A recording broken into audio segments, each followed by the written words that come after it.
So Man United won, Arsenal won, Arsenal draw again, 10th draw in the Premier League this season. More drop points to this Man United side as well. We got Roy with us in the building, guys.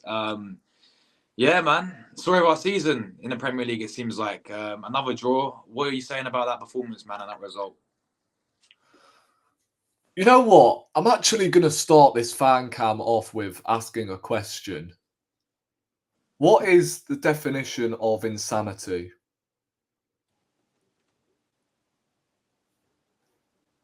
I'm asking you. Oh, you're asking me, guys. Yeah. I thought he's asking the whole club, mate. I thought he's asking everyone in the chat, people. Nah. What you have to honestly, I don't know what insanity means, bro. He's doing the same thing over and over again. And as you've just said, it's the story of our season. And you know what I said in the last fan cam, right? Real Madrid would be a better suited team for our style of play than an Atletico Madrid. And I think you're starting to see why. Because if we were going to play Atletico Madrid tomorrow morning, or in the quarterfinals of the Champions League, yeah, what do you think they're going to do? Listen, you think if you think low block is against Premier League teams, brother, imagine against Simeone, mate, the master of it, man. Yeah, and they'll attack as well, bro. That's the thing. Yeah, exactly. So all it takes is to defend in a low block to get a result against Arsenal. You may not win, but you're definitely not going to lose if you set up in a low block against Arsenal, whether you're at home or you're away. Man United, I mean, you can tell by that first half, they didn't want to be there. They did not want to be at that game. You had protests outside the stadium. You look at their lineup. I mean, they had fucking Victor Lindelof at centre back. Our youth academy centre back coming on as a sub. Eriksen and Casemiro in midfield, two uncles.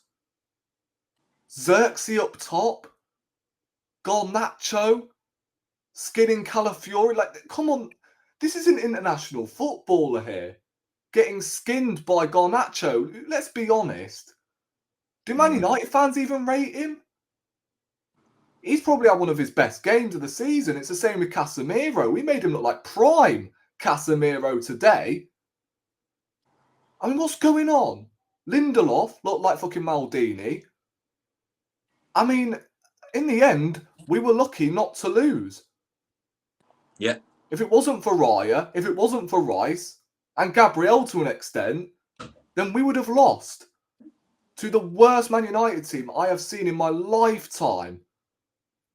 I'm actually disgusted with that. And you hear fans, I've even heard fans coming out with fucking waffle after the game. Oh, we're happy with a draw against Man United. Brother, we are closer to 8th place than we are at the top. What is there to be happy about? Real talk. What is there to be happy about? We were the better team in the first half. We still concede. But in the second half, we were significantly worse, but we still scored. I mean, how much possession do you need? How many times is it going to happen this season that we're going to just, fucking hell, build up, no climax in the final third? I mean, it's pedestrian football. I mean, you know what this reminds me of? And I don't want to keep touching on Man United, but, you know, this Arteta team currently reminds me of when Van Gaal was at Man United. Right? The football they were playing, boring, sideways, backwards, and then they would rely on David De Gea to get them out of trouble. Yeah. That's honestly what it reminds me of. And it's honestly embarrassing. And I'm not coming on here and, sugarcoating. So at least we got a point and we fought hard. My bollocks. Seriously. Give your head a wobble. Man United, we love to talk about injuries, by the way. They had an entire starting 11 out injured. I mean, going back to the first half, actually, it's just the same script, isn't it? Dominate, dominate, dominate. And then they score out of nothing. Yep. I mean, just to name the players today, I mean, the back four, apart from Calafiori, I thought was solid. Rice, I thought, was one of our better players, along with Raya. Erdegaard, again, was frustrating. I wouldn't say it was a horror show from him, but fucking hell. I honestly don't know, like, whether... Is it harsh to say this process has bypassed him now? It might be the injury, I don't know. But he is so fucking frustrating to watch. Winery had one of his poorer games today, but that was bound to happen, wasn't it? Because, like, even he's looking at his teammates going, like, come on, lads. I'm the one that's supposed to be looking up to you lot. But now he's sort of thinking, right, I'm kind of the main man here. I'm the vocal point. I need to get us out the rut that you guys have put me in. So, and also, why is he taking him off when he's the only one that's eager to shoot? Trossard, oh my God, go back to the fucking skin fade, brother, please. Because real talk, dreadful again, superb on Tuesday night against PSV. Back to the Nottingham Forest performance. I don't even remember when the Nottingham Forest game was. I think it was midweek, wasn't it? Yeah, Wednesday, midweek. Yeah, back to the Forest game. That performance, horrible. Like, this guy used to be our most clinical player. He was our best finisher at the club, and now he's finishing like I show speed. What's going on? Why can't he hit a football?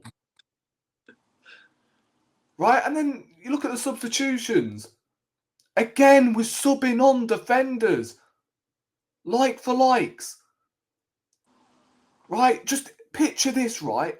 You're bringing on your fifth choice left back, well, Arteta's fifth choice left back, for his only attacker that he signed in the last 18 months to get a goal. The amount of times the camera panned over to Sterling, he's laughing. Yeah. Yeah. I'm earning over 200 grand here just to sit on my arse and do nothing. He obviously knows with the whole Man City and Man United rivalry and shit. He can't even play next week against Chelsea, so why not bring him on when you need a goal? Instead, we're having to bring on Martinelli, who's like 60 to 70% fit. Nah, man. Like, also, Calafiori, I really want it to work out at left back, man. But I can't keep watching you getting skinned every single week. How many wingers is that now that have got the better of you? Yeah. And that's enforced the manager to make changes to hook you off because you are getting skinned. Forest and now Man United, back-to-back away games. And you know what? I actually said this on my match reaction earlier today. Don't you think he reminds me a bit of Gvardiol? Weak defensively, but he's unreal offensively, isn't he?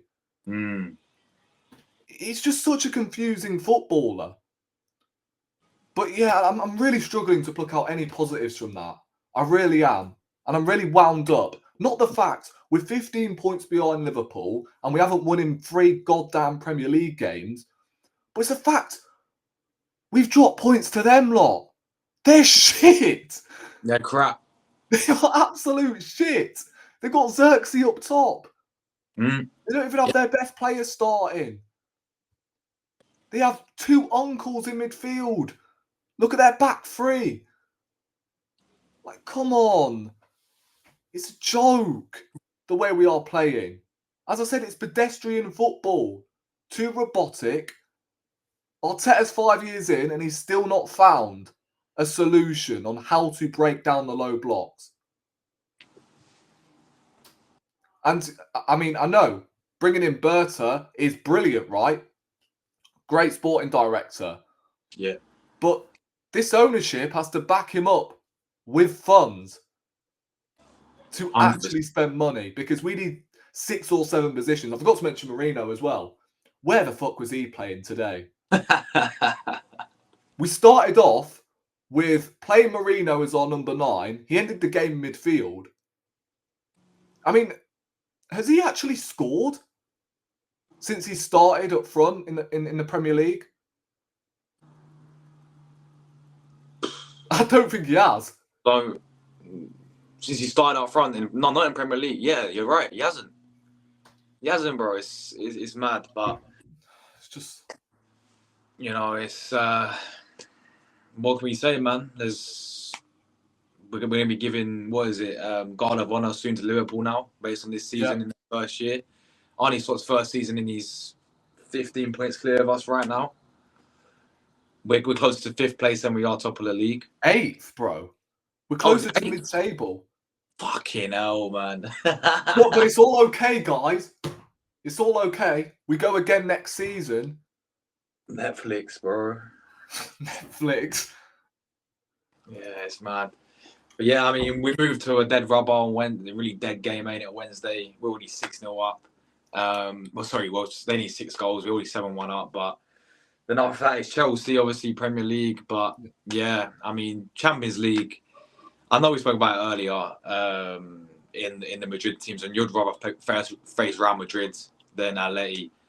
But I mean, even facing Real Madrid right now, bro, it's like just with their star quality as well, and it's Real Madrid in it at the same time. You know, like European football. So, but it's just Atletico, isn't it? Right? They've obviously. Did we not play Atletico Madrid in the Europa League once? Yeah, we did, mate. So they've played against us before, only recently, and I think they've still got Griezmann and that. So they've still got some familiar names. So all it takes is Simeone to get a good result away from home or at home, and you know. All he has to do is just sit back and hope Arsenal come onto them. But obviously, we don't have a clue. We do not have a clue how to break these teams down. Yeah. And as I said, we need 6 or 7 positions. The fact is, right, 2 years on the trot now, Arteta has bought in hybrid 8s to replace Granit Xhaka. He's bought Havertz to play in that position, moved him up to 9. And then this summer, he's bought in Marino, who's a holding midfielder, playing him 8, doesn't work, and now he's your 9. I mean, it's just laughable at this rate. How have you not found a competent box-to-box midfielder to replace Granit Xhaka? But instead, you're having to play your £100 million signing there. It's madness. It's madness. And it's almost like we're relying on Declan Rice to create chances and score goals. Just because you paid £100 million for him, you just do not play him as your 8. Right? Thomas Partey had a solid first half. Second half, he got overrun. Yeah, 100%. But with the captain as well, I want to ask you this before you wrap up. Yeah, the captain. I mean, who do you give it to? I mean, I wouldn't mind either one, Declan Rice or Gabriel. Gabriel. I mean, also another question that we should be all asking is: does Ødegaard lose his place next season? Should Waneri be playing in that position alongside Saka on that right-hand side? Should he be playing? Right? Should Ødegaard have been hooked off instead of Waneri, and you move Waneri to the centre? Bring in Martinelli. Yeah, these are all questions, man. Yeah, I'm sick and tired of him staying on for 90 minutes when he's not playing well. Yeah. So, But been every single time, Rory. Guys, if you're not ready, you should know by now in the title. Go over there, subscribe to Rory there as well. And yeah, we move people. Obviously, we'll be back on Wednesday as always. Big everyone who watched this video. We'll see you guys in the next one.